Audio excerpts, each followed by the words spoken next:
Assalamu alaikum, everyone. My name is Zarifa Baroud, and I am the Digital Media Associate here at AMP.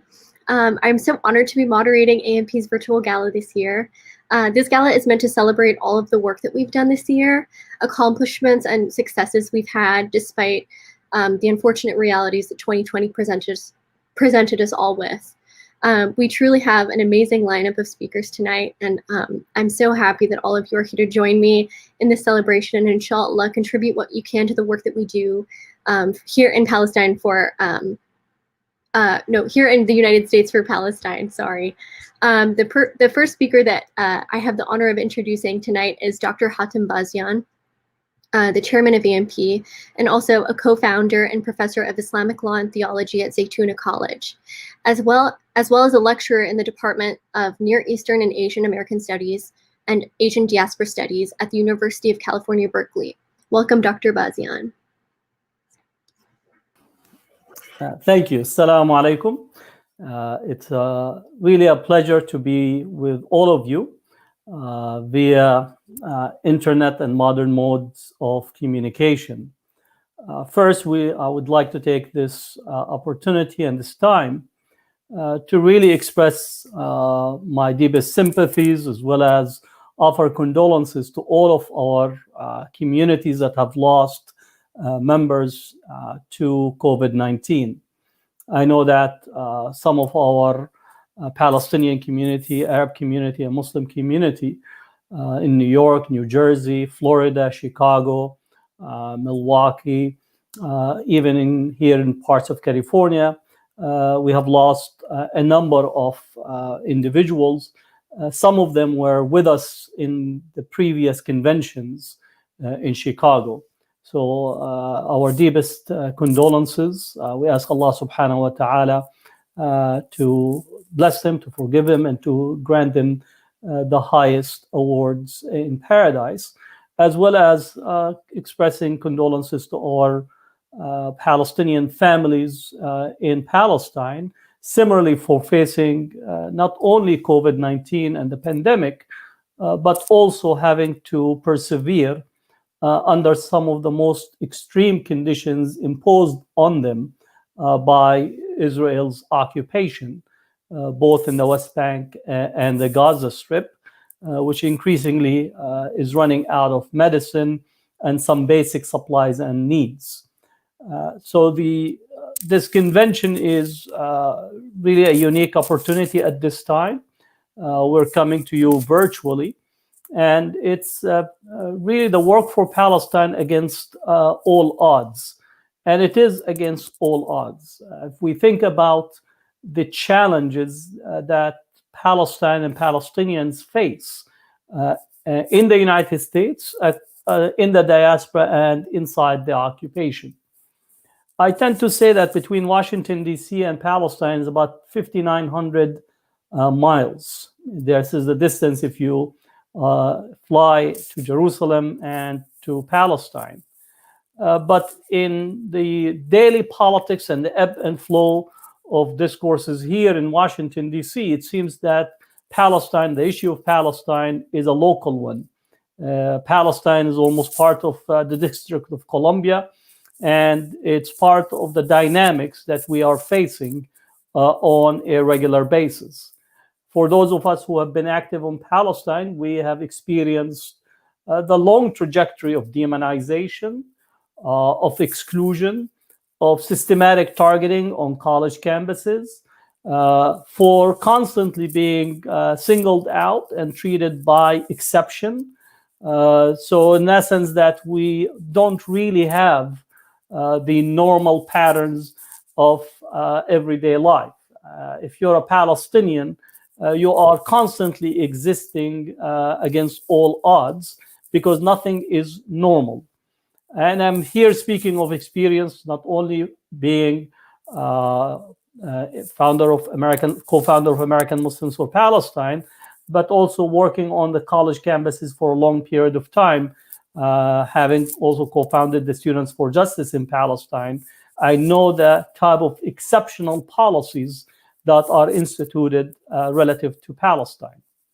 But even with all these difficult odds, I have to say that Palestine will be free because of the work and the dedication that has been carried out by all types of activists, organizations, and individuals over a 30 to 40-year period. So I would not say or claim that it is only our organization or our group, but accumulatively, all the work that has been done in the United States for the past 30 to 40 years, both working on political engagement, participating politically at the local level, some also running for elections. And I think we need to congratulate all the Palestinians that have won, Arabs as well as Muslims, who not only faced demonization on Palestine, but also faced the demonization on Islamophobia,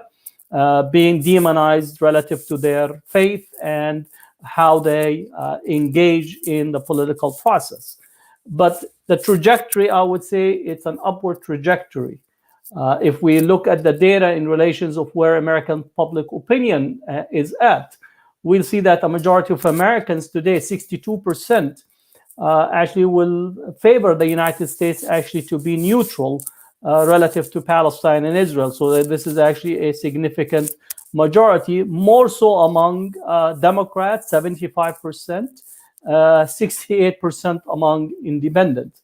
The other part that we also need to take stock of, that also among the young Jewish American community, that young Jewish activists who are partnering with Palestinians on college campuses, in the community, and also in political mobilization, increasingly are actually seeing their future horizon and their engagement domestically as well as transnationally in expressing the solidarity with Palestinians. So I'm very confident that in the days and months and years ahead, that Palestine will see a significant transformation on how we locate and see the political landscape in this country. And I know AMP, with partnership with other organizations, are putting a number of issues at the table for the incoming Biden administration. We know that Biden has been very close to Israel, same as Kamala Harris. But again, as I always say, all politics is local, and politics is a contact sport in a sense. So we need to double, triple, quadruple our efforts in the days and months ahead in order to actually put Palestine on the agenda and make sure that the perspectives and the point of views that we hold actually is included in the broader discussion. And we know that there are certain changes that will be coming forth. It's not sufficient, but definitely we look forward to continue to push. A change is not possible without individuals calling and working for it. So the time for us to watch from the sideline and to complain about the power of AIPAC or the Israel lobby is not sufficient. I always say AIPAC is a humanly constructed organization with dedicated individuals that worked on behalf of their cause. And therefore, what I'm asking and calling for you is to realize that similar type of dedication, similar type of work, and putting our skill, talent, and our ability to try to bring about transformation. The road ahead is difficult. It's an uphill trek upward, but I'll take that trek upward versus just sitting on the sideline and watching, observing, and complaining. The time of complaining for me is not an empowering one. Taking stock of what is taking place is one thing, but complaining without making any transformative change would not be sufficient. So I would call on you, one, to support AMP, and this is a gala for you to extend your financial support. Second, I want you to be engaged, so make sure to link to AMP's chapters across the country, respond to them. Third, we do have a number of programs that AMP put forth, especially our Day at the Hill, which right now is going to be most likely done virtually, but you need to engage and you need to respond. And fourth, I do encourage many of you who are local level to engage in the local level politically. I want you to run for office. The worst thing that could happen is you could lose, but again, you could also win and put your issues forward. So I want you to actually do that as well in the days and months ahead. So Jazakumullah khair for being with us online. Just make sure that you support AMP. It is your donations, your support, your contribution can make a difference. And I know that this will make a difference in the long run. And inshallah, I know for a fact that Palestine will be free with your dua and with your support. So Jazakumullah khair. Assalamu alaikum wa rahmatullahi wa barakatuh. Thank you so much, Dr. Bazian, for that powerful statement. Next up, we have Iman Jodeh. Iman Jodeh is a first-generation Palestinian American who recently won a seat in the American Colorado Legislative Council, becoming the first female Muslim representative in the history of the state. She also founded and is the executive director of Meet the Middle East, an organization which aims to build bridges between Americans and the people of the Middle East. It's my honor to hand the virtual mic to Representative Iman Jodeh. Assalamu alaikum wa rahmatullahi wa barakatuh. My name is Iman Jodeh, and I am the representative-elect for House District 41 in Aurora, Colorado, one of the most diverse cities in America. And I'm honored to represent this district and this city in the Colorado State Legislature as the first Muslim and the first Arab woman ever elected to the Colorado State Legislature. I ran to make the American dream a reality for everyone. Because let's face it, I am the product of that American dream. But that dream was dreamt up 50 years ago by my parents, Palestinian immigrants and refugees from Colonia and Lifta. And they came here in search of that dream, to give their children a life that they were never afforded simply because of their religion and their nationality. They were able to realize that dream through hard work and determination. They were teachers, they were small business owners, they were educators, and they were community builders.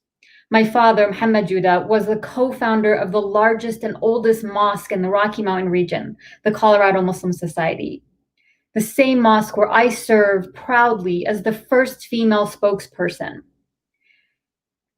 Through their hard work and perseverance, they were able to give their children the future that they were never afforded. I am proud that because of their dedication to democracy and to public service, I was able to be conditioned from a very young age, just like many Palestinian Americans, just like many allies of Palestine, and just like many Muslim Americans, to be advocates and educators and liaisons about the most misunderstood region of the world and the people that call it home. After becoming a trained political scientist at the University of Colorado at Denver and receiving my master's degree in public policy, I went into nonprofit. I founded my educational nonprofit, bridging the gap between these two regions. I did a lot of consulting work. I teach at the University of Denver about Palestine and Israel, and giving Islam 101 classes to anyone who wants to learn. I also serve as the community advocate and liaison at the Interfaith Alliance of Colorado. And this put me on the forefront of the past 6 years during each legislative session, fighting for progressive policy and fighting against regressive and bigoted policies at the Colorado Legislature. These experiences gave me the ability to be in places where decisions were being made, gave me the ability to testify on legislation that I felt was important, that lawmakers hear from people's voices, voices that are marginalized and oftentimes do not have the ability to tell their valid narrative. I never did this work because I wanted to culminate in an election or a campaign or a seat in office. I did it simply because I thought that these voices needed to be heard when making decisions. So when I would testify on bills about equal pay for equal work, women should get paid the same as men, that civil rights should be defended, that we need sustainable climate solutions, and that we need immediate criminal justice reform, I would do it from the lens of a practicing Muslim, Palestinian, Arab woman of color. And when I would testify through this lens, I was unconsciously dismantling systemic racism around what it meant to be a practicing Muslim woman and a Palestinian Arab American. By building these relationships, I was able to also break down those stereotypes about my identity. And ultimately, I wasn't viewed as the other, I was viewed as an ally, as a community member. and as an advocate. I want to continue to do this for all communities. The Prophet Muhammad, peace be upon him, once said, "It is our obligation to take care of our neighbors 40 doors to our left and 40 doors to our right." And that is what I plan to do as the next representative here in Aurora, Colorado. I want to make sure that all communities are advocated for. In the Quran, it says that I created you into nations and tribes that ye may know one another, not that ye may despise one another. Today, we sit in a nation divided. Not only as Muslims, but as citizens of this country, we have an obligation as people of this country, regardless of your residency status. We have an obligation to our community to take care of each other, hold each other up, and defend the rights that are granted to us because of our human right. I want to urge everyone to be unapologetic for who you are. Put yourself in places where decisions are being made. Get into good trouble, necessary trouble. Be the person that your community needs to be the voice. And remember, while we are Palestinian, while we are Muslim, while we are allies of Palestine, we also have to be there for all people and to be the example and the pillar of our community in which people need right now. After the election, I was really proud that the Denver Post featured my mother and I on the cover. And I thought to myself, what an awesome opportunity to have my mom, a woman who came here nearly 50 years ago, grace the cover of the front page in her hijab.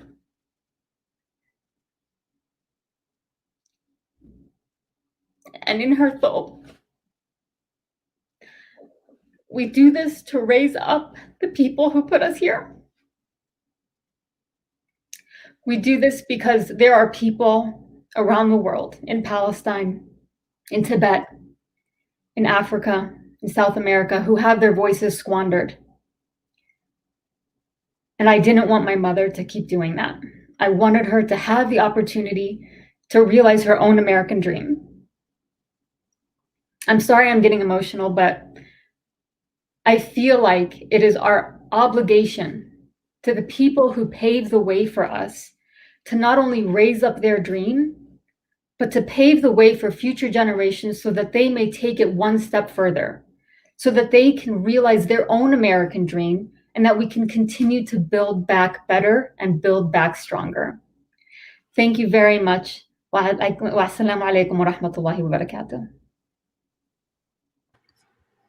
Thank you so much, Iman. You're such an inspiration to all of us. And I think I can speak on behalf of everyone watching that we're all so proud of you. And I was personally so happy to see your success. And as a Palestinian woman in America, it's also so inspirational to see that. And I think maybe I could do that too one day. And you've created that opportunity for so many girls, and I really appreciate that.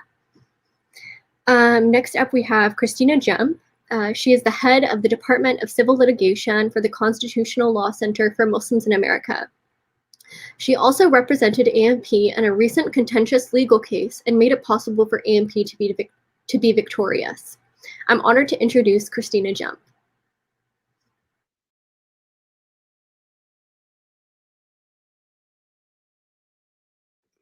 Hi, my name is Christina Jem, and I am one of the attorneys with the Constitutional Law Center for Muslims in America. And I can proudly say that I've had the honor of representing American Muslims for Palestine in a lawsuit for the past 3 years. Now, as happy as I am about the relationship, I gotta say it should not have taken this long. But, spoiler alert, this has a happy ending. We won. Now, as many of you know, roads are often not as short as we would like, not as simple as we think they should be, but we got there. And I want to give you just a little bit of an overview in the next couple of minutes about what it took to get there. This case came to us in May of 2017. The Bohm plaintiffs brought a lawsuit previously against several entities, many of which were Palestinian-based nonprofit organizations. And they claimed that those organizations had helped fund terror in Israel that led to the death of their teenage sons. And with the death of their teenage son, they believed being caused by Hamas, they went after these organizations, claiming that they had provided support and help for Hamas, even though they was all in the United States. Those entities are no longer in existence. They ran out of money, and that judgment went, for the most part, largely unpaid. The bums wanted more. So they came after AMP, even though AMP did not exist at the time of the judgment.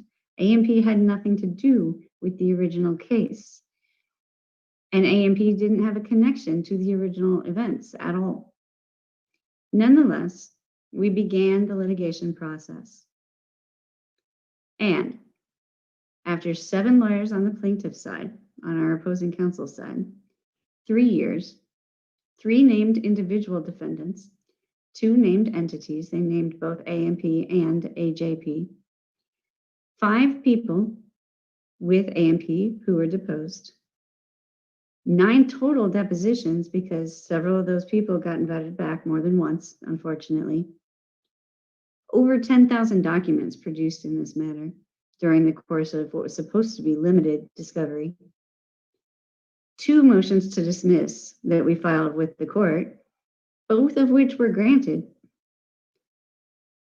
2 tries at new complaints by the plaintiff's attorneys to try to see if they could get the law right, or at least come up with a basis to support a claim and be able to go forward, and 14 federal court hearings during that time. Finally, at the end of all of that, we won. AMP won.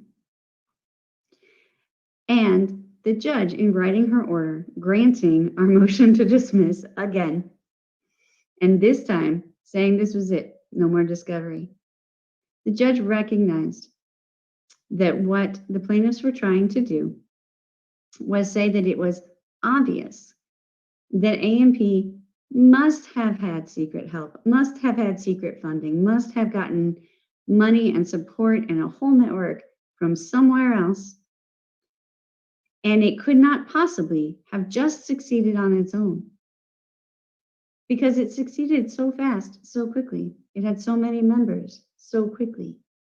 AMP grew so quickly that these plaintiffs said, that can't be right. There's got to be something else going on there. There must be a front for one of these other organizations. The judge recognized that argument, and she didn't buy it. The judge said that the argument by the plaintiffs ignores evidence that Dr. Hatem Bazian and Munjid Ahmed, the founders of AMP, were connected to many individuals within the Palestinian American community.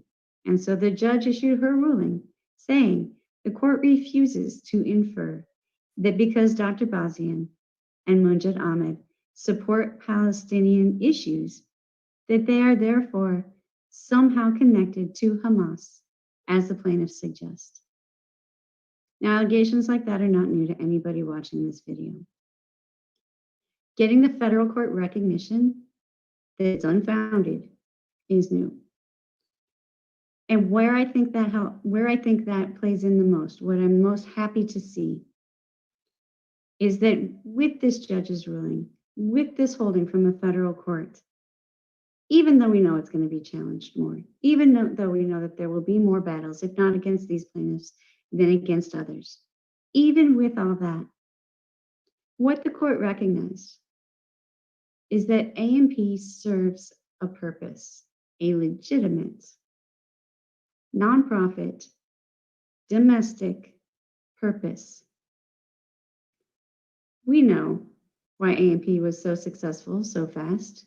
We know why AMP took off right away, for the same reasons that Dr. Bazian and Munjid Ahmed and all of those who helped start AMP all those years ago, back in 2006, wanted to start it.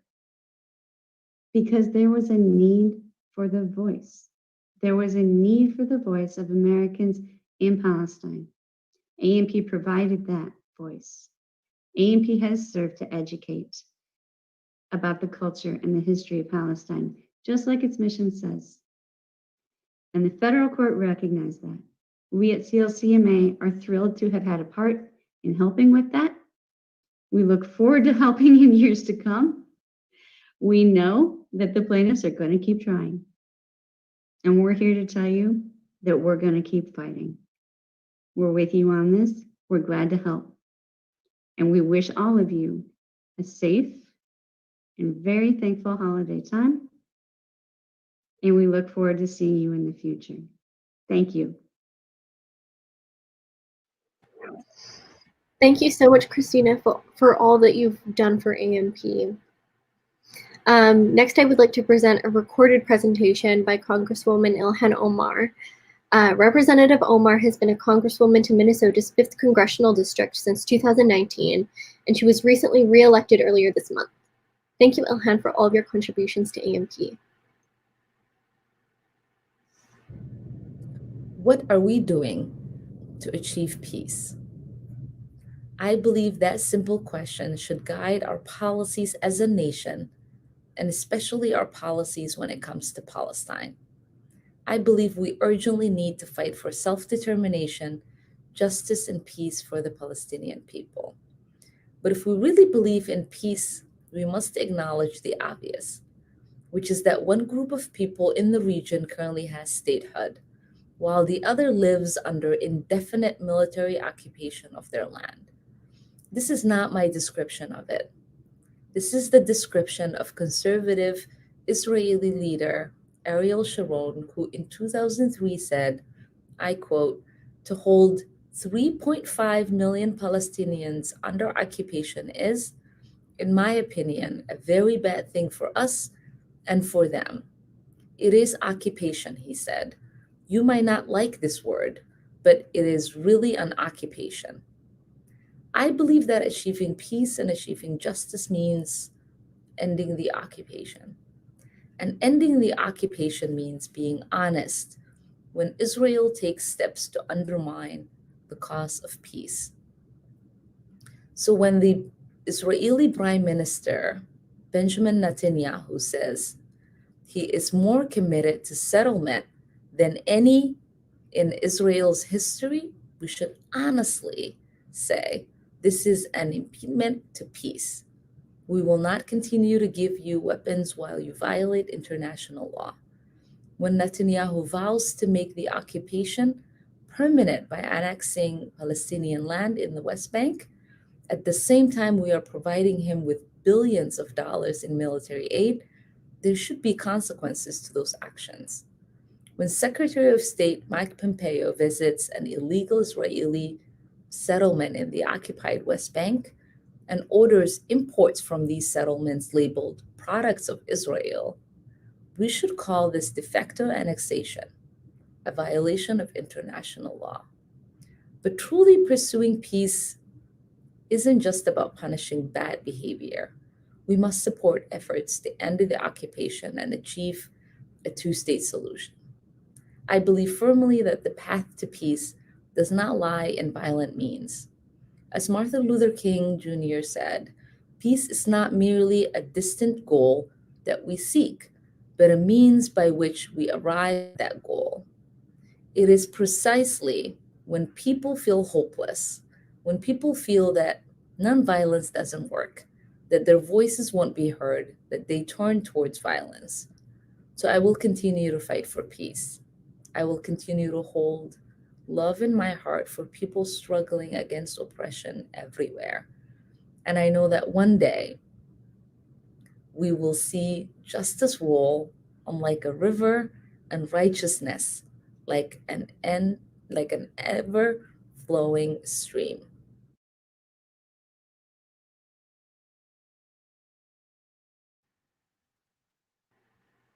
Okay. Congresswoman Rashida Tlaib was also kind enough to provide us with a video message. Rashida Tlaib has been a Palestinian American congresswoman to Michigan's 13th congressional district since 2019 as well. And alhamdulillah, she was also re-elected earlier this month.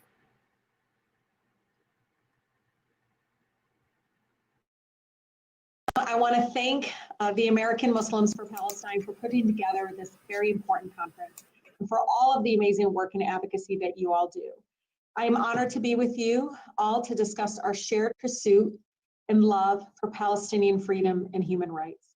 As you all know, our struggle for justice is not an easy one. The Palestinian people are fighting against occupation, apartheid, and political exploitation. International laws meant to protect the oppressed are ignored as illegal Israeli settlements expand and our Palestinian rights are systematically denied. Here in the United States, supporters of the occupation are working to criminalize our right to boycott and organize, literally our freedom of speech and First Amendment. Despite these challenges we face, the tide is turning in our favor more and more every single day, and I hope you feel it with me. Public opinion is shifting with Americans growing increasingly critical of the Israeli government. They are questioning how we can claim to stand for liberty and justice while bankrolling Israeli military crimes to the tune of $3 billion a year. How Israel can call itself a democracy while denying millions of Palestinians, including my grandmother, my city, and the occupied territories, their basic human rights, let alone their right to citizenship and their right to vote. We cannot minimize the importance of this shift we are seeing. It wasn't long ago that it was politically unthinkable to criticize the Israeli government's policies. But today, now, we are seeing the growing number of members of Congress who aren't afraid to speak out for Palestinian human rights and freedom. Among progressive, it has become very clear that you cannot claim to hold progressive values, yet back the Israeli apartheid. And these changes, these victories are due to the work of all of you. It is your activism and your efforts that have changed the political landscape. The struggle for Palestinian freedom is a true grassroots movement with its energy and promise coming from the bottom up. So thank you all for working on the path to freedom for Palestine, which has been long and daunting, but we must see it through to the end. We owe it to not only the Palestinian people, but all oppressed peoples all over the world who understand that our struggles are linked to one another. So thank you so much again to all of you. Assalamu alaikum. Thank you so much to both Representative Omar and Tlaib. Just a reminder, we are currently fundraising to support AMP's work. Our goal is $50,000, and I know that we can meet that goal with everyone's support. Every dollar truly does make a difference. Please visit PalestineConvention.com to donate. Next up on our agenda is we have a video to showcase our incredible staff here at AMP. American Muslims for Palestine wouldn't be where we are today without our dedicated and passionate staff. So here's a little tribute to them.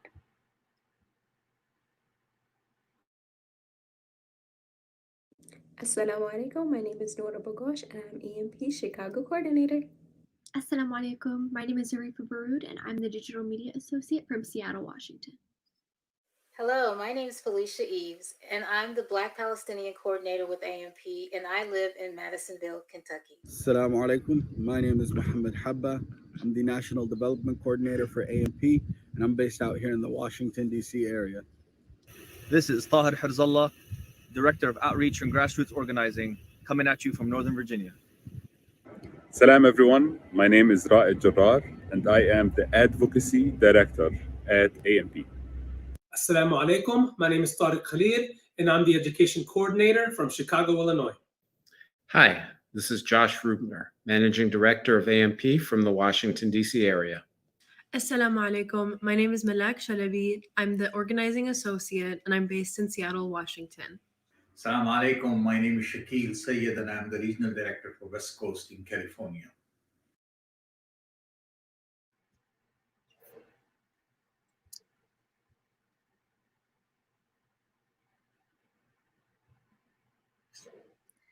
Okay, so we at AMP, we never forget that all of our donors make it possible to carry out all of this important work that we do. Now we have one final video to share to showcase all that AMP has accomplished this year. Thanks for staying tuned in.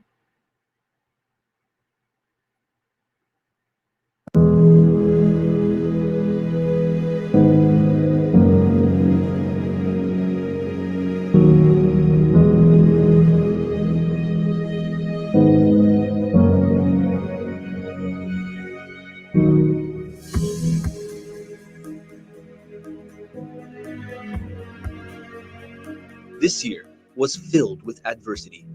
COVID-19 devastated this nation, while Trump and Israel devastated the Palestinian people.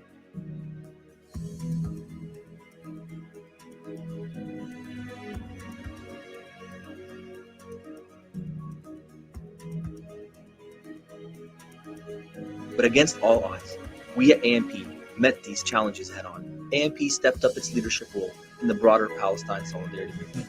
In January, we organized our first ever policy forum, convening approximately 24 people representing key national organizations and influential grassroots leaders in the Palestinian American community to plan a collective strategy to elevate Palestinian rights in the 2020 elections. We made our essential educational programs more accessible by hosting them online.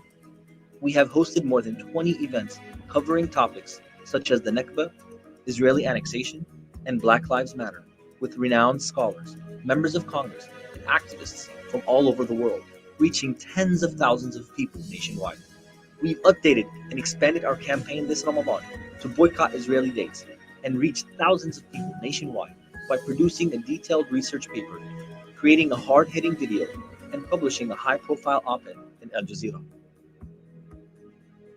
We strengthened our advocacy work by coordinating closely with congressional offices to propose cutting and conditioning U.S. funding if Israel illegally annexes additional Palestinian land.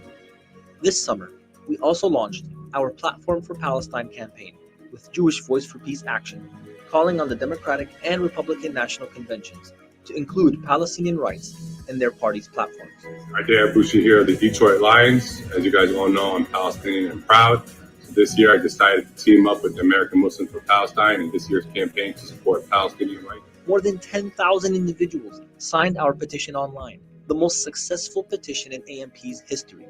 And as Israel increased home demolitions this year, we were key endorsers of congressional letters opposing Israel's illegal acts, including one released recently by Representative Pocan, co-signed by an additional 40 members of Congress. After the horrific killing of George Floyd sparked a national uprising to support Black Lives Matter, AMP took immediate action to support the movement and continued to build on the tradition of Black Palestinian solidarity. AMP's Minnesota chapter led the efforts on the ground to deepen these ties of solidarity.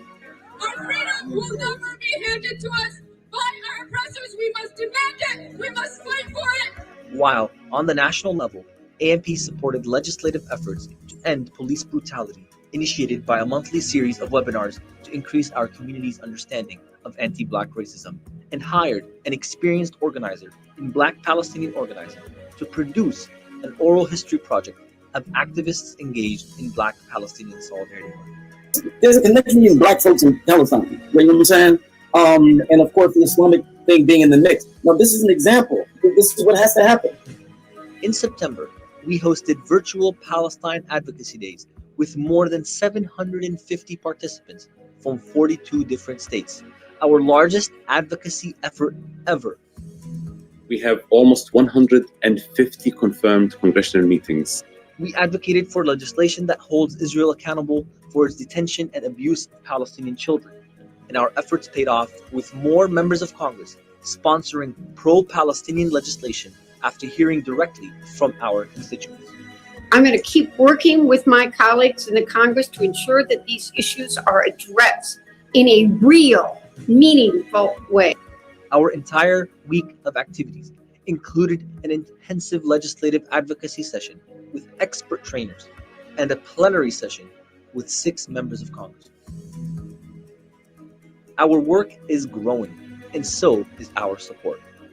More Americans than ever before believe in freedom and justice for Palestine. More congressional representatives are standing up for Palestinian rights. Our work is being recognized and respected. I want to give a very special thanks to the American Muslims for Palestine for being such a fantastic partner and ally. With that, I just want to thank all of you so much again for always speaking truth to power. Thank you for this timely work to organize and mobilize the power of American Muslims for a noble cause. And congratulations on your advocacy days. While the challenges ahead remain great, we've seen how our organization has grown and developed a broad base of support. Through our collective efforts, we will continue to build on this momentum and impact policy further. And we now have the chance to do just that. This election saw the ranks expand of progressive members of Congress who support Palestinian rights. We'll be reaching out to first-term members of Congress with a briefing book and holding customized briefings for them about the policy and legislative issues they'll be confronting relative to Palestine. We are also reaching out to the Biden transition team with packets on steps that the next president can take immediately to reverse the Trump administration's damage, along with a proactive agenda for realizing Palestinian rights and aspirations. To fully take advantage of these opportunities, AMP needs your support to take our advocacy work to the next level in 2021. Our goal is to create an affiliated 501c4 organization which will enable us to devote more time and resources to our advocacy efforts and get involved in the electoral arena to help send more people to Congress who support Palestinian rights. Against all odds, AMP is growing and becoming more effective. With the will of Allah and with your support, we are poised to succeed. Nothing short of that. The future will favor Palestine, but that cannot happen without investing in it now. Your contributions allow us to continue taking action toward justice and liberation. Help support AMP.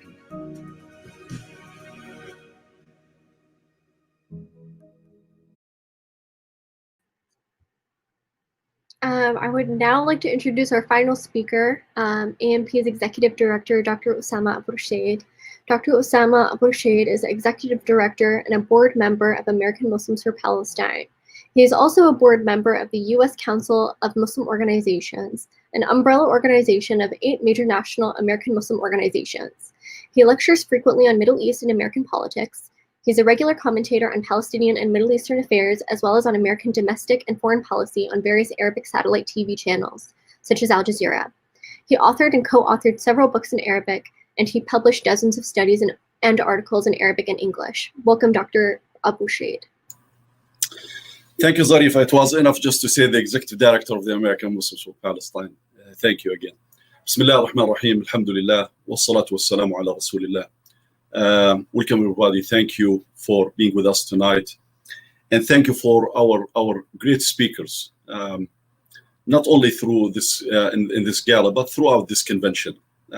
We started on Friday, we're concluding tomorrow, inshallah Rabbil Alameen. So we ask you to be with us throughout tomorrow as well. One thing I have learned through my years in activism is that many of us are good at describing the problem, dissecting the problem,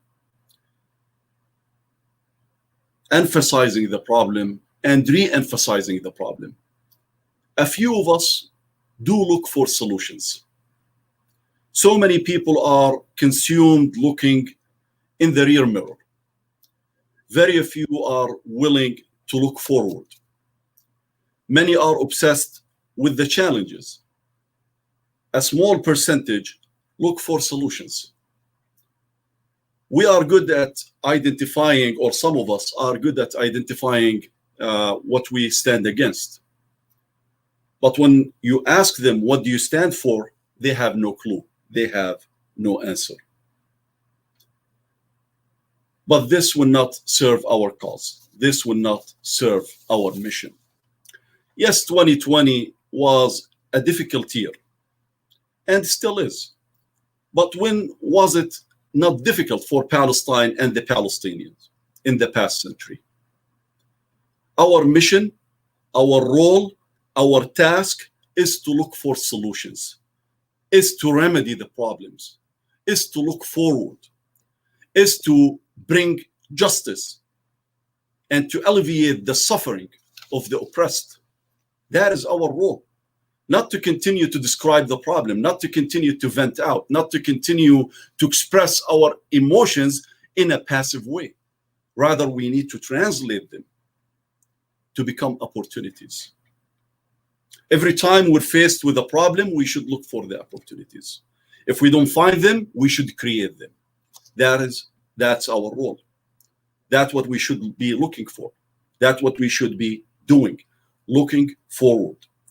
We are busy talking about how influential the other side is.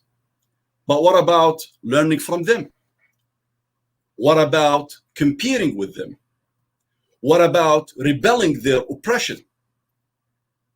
What about remembering that we have the facts on our side? What about realizing that we are on the right side of history? But justice would never prevail on its own. The oppressed will not have a voice unless we become their voice. So instead of only complaining about what the other side is doing, what about rising up? What about delivering responses and answers to the challenges that we are facing? That's what we need to do. That's what we need to do. That's where we should be heading. Enough is enough about expressing the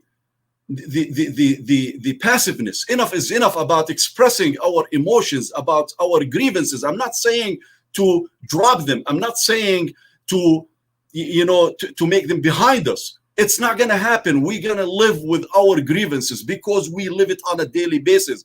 But what are we doing to address them and to remedy them? What are we doing to walk the walk and not only to talk the talk? What are we doing to set things in motion? What are we doing to providing as a voice for those for the voiceless? What are we doing here in America? Fighting on behalf of those who have nothing to fight with. Fighting for them through the system. Fighting for them by adhering to the laws of this country and demanding our administration and our politicians to adhere to the same laws that they have legislated. Yes, Israel is an apartheid state. Israel is a state that is an occupying state.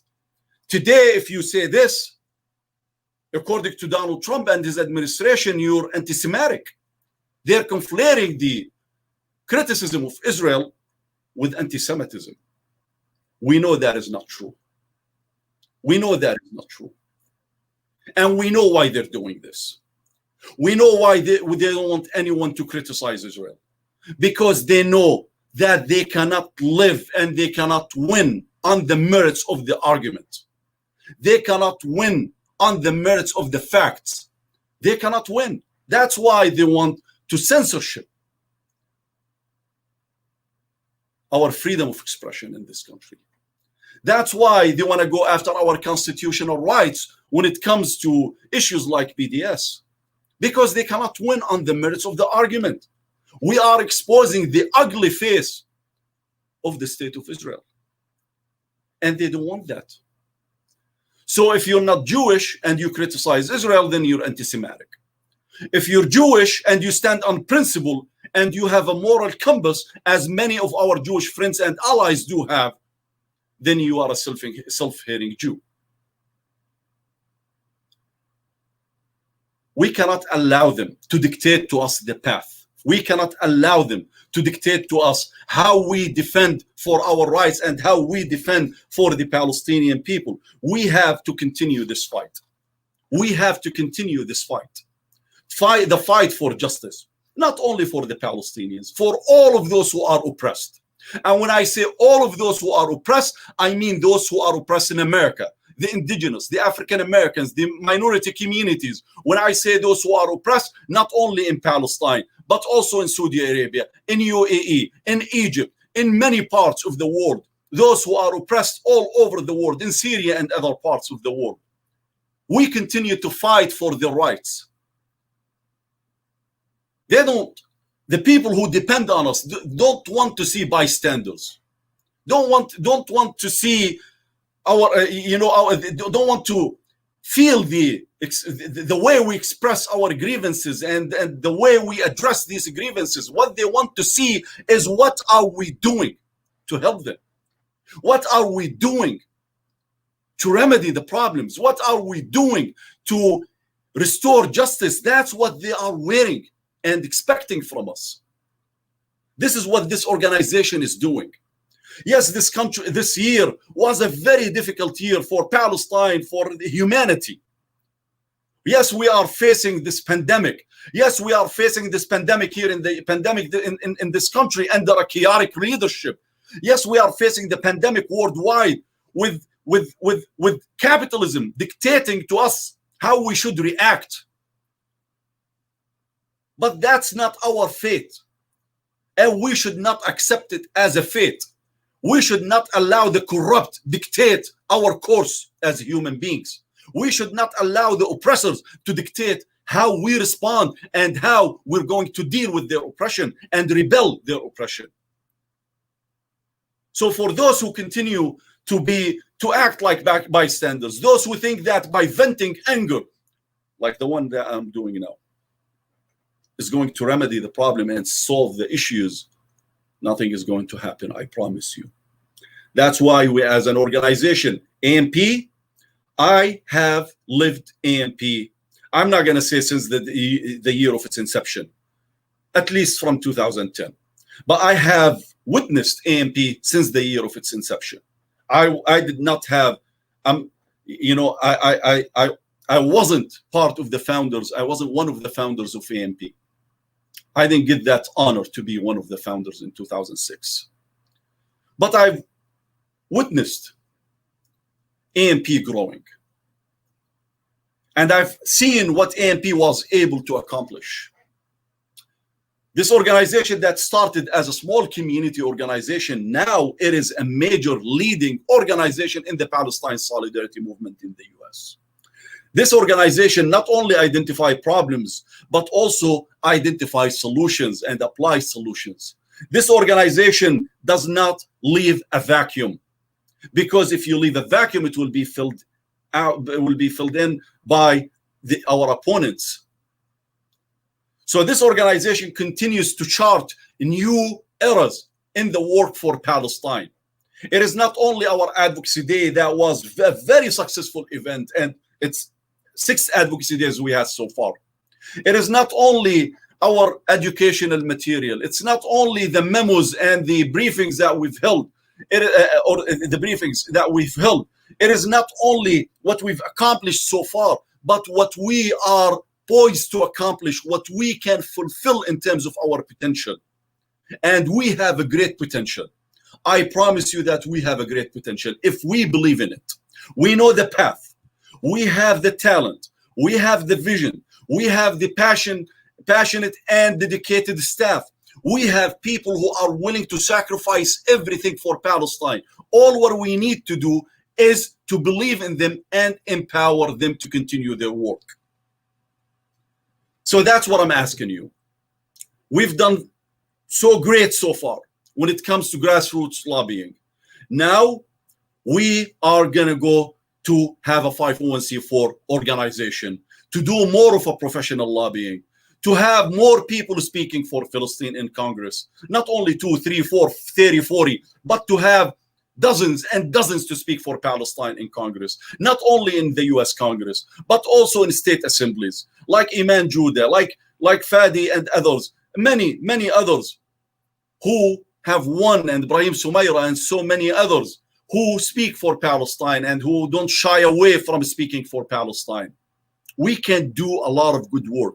We can accomplish a lot. So far, by the way, we have accomplished more than what we expected. So far, we're at 96,540, and our goal was 540. Our goal was 100,000 for tonight. But I promise you, you continue to help us. You continue to stand with us, and we will continue to deliver for Palestine. We are not doing this on our own. We are not doing this because it is us who can, because it is us who are accomplishing. It is us collectively who are accomplishing. It is not only AMP. It is not only the other organizations that are working for Palestine. It is our collective efforts. We know the path. We know there is a path forward. We know we have a vision. We know what should be done. And all what we need is to stick together, to stand up together. Trust me, the other side, There is no conspiracy about the influence of the other side. There is no conspiracy about that. It is just they know how to work. They know what they're doing. They know what they're doing, and they know what they should be doing. They know what they should be doing, and we know what should we be doing. We know what needs to be done. We know how to do it. I'm not going to tell you that it is an easy task. It is an uphill challenge. But trust yourself and trust our cause and the justice of our cause. This is a great cause, and it has great lawyers. I'm not going to say that it has bad lawyers. In America, it has great lawyers. You know, I was, again, referring to what Christina said. Yeah, we were, you know, they're trying to derail our work and derail our efforts. But we cannot continue to fight for justice in this country and for what is right. As we have fought for and we are continuing to fight for equality and justice in this country. Not only African Americans, but yes, the African Americans are at the center of it today. And we'll continue to fight for other causes of justice. That's how you do it. That's how you do it. That's how we collectively do it. AMP cannot do it without you. AMP cannot do it on its own. We can collectively do it. AMP is not an organization. AMP is a movement. AMP is a representative of the Muslim and Arab and Palestinian community, of all of those who stand for justice in the United States. We are just a mere expression of your dedication, of your belief, a firm belief in justice, and your willingness to stand for justice. That's what we need.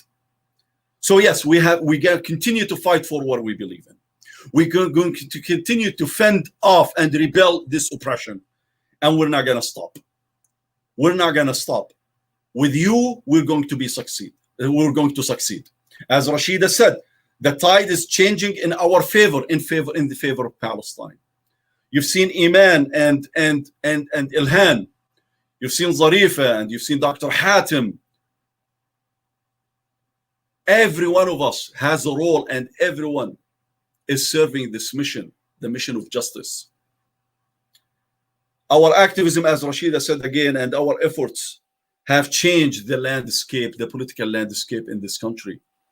It is not only our Palestine Advocacy Day. It is everything that we have done. So far, we're at 97,497. I urge every one of you to please come forward.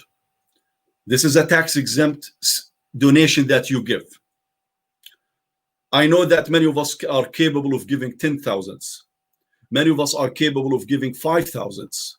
Many of us are capable of giving 2,500s. Many of us are capable of giving 1,000s. Well, many of us are capable of giving 500s. Many of us are capable of giving 250s. And many of us are capable of giving 100s. And many of us are capable of giving 50 and 20s and 10 and 10s and 1s. Many of us are capable of giving something, no matter how small it is. No matter how small it is. $100,000 should not be our goal for tonight. That's the goal that we set up. But I promise you that we can go beyond this, and we can go beyond it. I'm being reminded to remind everyone that you can ask your mosque to support and send some help, or allow us to come to your masjid, allow us to come to your community, help us with private meetings. I know it is COVID now. Maybe we can do it virtual, or we can somehow observe the social distancing guidelines. We can find ways. Look, if you believe in something, we can accomplish it. If you believe in something, we can accomplish it. If you believe in Palestine, then we have to put our efforts where we put our mouth. That's what we need to do. You know, our brothers and sisters in Palestine, they're not, speaking from an ivory tower. They're not sitting in a cozy and now it's a very hot office here. I would love for Muhammad, if he hears me, to turn off the heat. They are standing on their own land, being killed every day, being oppressed every day, being injured every day, being detained every day, being attacked every day. Their houses are being demolished every day. Every day they're losing a beloved one. Every day someone, a member of their family or entire families or entire villages and towns are devastated by Israel's brutality. And they never give up. They never give up. They continue to stand tall on their land. They still continue to stand their grounds. It is not stand your ground that we know in Florida. It is stand your ground when you're fair and just, when you are standing, defending your rights, not oppressing others, protected by another oppressor, by a brutal police state. So they continue to stand on their own land, defending their rights. They don't give up. Why then should we give up on them? Why should we give up on them? Look, I'm going to tell you this. We have a vision forward. I would ask every one of you to visit our website or reach out to us and ask us, what is our plan for 2021? We will share it with you. But you know, we're not only planning for 2021. We are planning for another 5 years, 10 years. And I promise you, we continue on this trajectory, Palestine will no longer be the underdog cause in this country. Some might say this would never happen. Well, I would say, if you are a true believer, then you know it is going to happen. It is going to happen. Don't tell me about how many challenges we have, how many obstacles are there on the way. Don't tell me how many opponents and how many enemies and how many distractions and detractors we have. We know this. I will tell you how many golden leaders, how many passionate leaders, how many capable leaders we have in this country who are willing to take on this fight and continue to defend and speak for Palestine. I know that we were promised that the $100,000 will be covered. But I will ask every one of you to please organize even a small Facebook fundraisings for AMP. Anything you can do. Anything you can do. We can come up with creative ideas. Now, this is the virtual world that we live in now. It's a new virtual world. I don't have to be in your town. We can come together online. You can invite 5, 6, 10, 15 of your friends. And we have a private, small chat and deliver something for Palestine. I will conclude with this. You know, when this pandemic, when the coronavirus, COVID-19, hit this country, when no one knew where we're going, when things looked grim, back in March, many people were thinking that our organizations will end, not only one, all of our organizations will end up shutting down because we won't have the means, because we cannot go to our community, to our mosques, to our community centers, have meetings and private fundraising events, banquets. Many people thought that's the end. Against all of the odds, we prevailed. We came on top. We kept our masajid open. We kept our organizations opened. We kept our causes alive. You know why? Because we refused to accept defeat. Because we are true believers in the Almighty. The Almighty who instructs us to establish justice, who tells us that the essence of our creation is to establish justice. وَلَقَدْ ولقد أرسلنا رسلنا بالبينات وأنزلنا معهم الكتاب والميزان ليقوم الناس بالقسط. The main reason of our creation and the main reason of the Almighty behind sending his messengers and the books with them and the balance is for man to stand for justice. That's the essence of our creation. That is the essence of our mission in this life, to establish justice. So I would ask every one of you to be a vanguard for Palestine. Every one of you can do something. Every one of you can deliver. Every one of you can go on the website, PalestineConvention.org. Now you see it in the caption, PalestineConvention.org/donate. And there is another number, 202-681-4638. You can send a text with a pledge. Look, I know I've said many times I will conclude. I will promise I will conclude now. This is not the time to be stingy, and I don't mean stingy in the literal sense. Meaning, if you can give 1,000, there is no reason to give 500. It is not something that I'm asking for, you know, for me personally, or for any one of our employees. I will tell you this: we have a great mission. We have a hefty mission, and we have a great potential. Let us not cause our own failure. Palestine depends on us. Palestinians depend on us. Justice depends on us. Rights will never be granted if you don't fight for them. In this country, we know how to fight for them. In this country, we've seen how our brothers and sisters in the African American community are continuing their fight for their rights, and how they're gaining more and more allies, more and more sympathy and understanding, a deserved one. We can do the same. People are not evil by nature. People are good if they know the facts. That's why the Quran started with the word Iqra.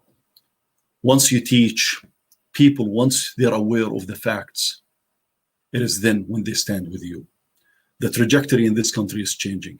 Palestine is gaining more. Palestine is gaining more in terms of public opinion, public support. Don't be among those who are pessimistic, those who are hopeless, those who think that, you know, it's still a long way ahead of us. You start the 1,000-mile trip with one step. Let's start. We already have started. We have accomplished a lot. We are poised to accomplish more. Just believe in yourself, believe in us, and believe in this mission, and give generously, inshallah. Don't stop here. Organize something for us, for Palestine. Partner with us. Let's share this mission, because together we are going to deliver, inshallah. Jazakumullah khair. You have all of the information to give. Doesn't stop here. Continue to give. Continue to reach out to us to give. Barakallah fikum. Jazakumullah khair. Assalamu alaikum wa rahmatullahi wa barakatuh. Thank you so much, Dr. Abuirshaid, for that powerful message, and to all of those who donated and helped us to reach our goal, alhamdulillah. Unfortunately, one of the other speakers that we had prepared for tonight, Wada Hanfar, couldn't be here with us today, as he isn't well due to COVID. All of us at AMP wish him the best of health, inshallah. Thank you everyone for your attendance and engagement and support. I would like to also thank our sponsors at the Mosque Foundation, Nominal, Kufia Masks, and Halal Socks. Thank you so much for your contributions to AMP. And thank you to everyone who donated and helped us to reach our goal. But don't worry, if you haven't donated yet, you can still contribute to this and exceed our goal after this session is over. Just go to PalestineConvention.org/donate and help our organization to advocate for Palestine in America. Assalamu alaikum.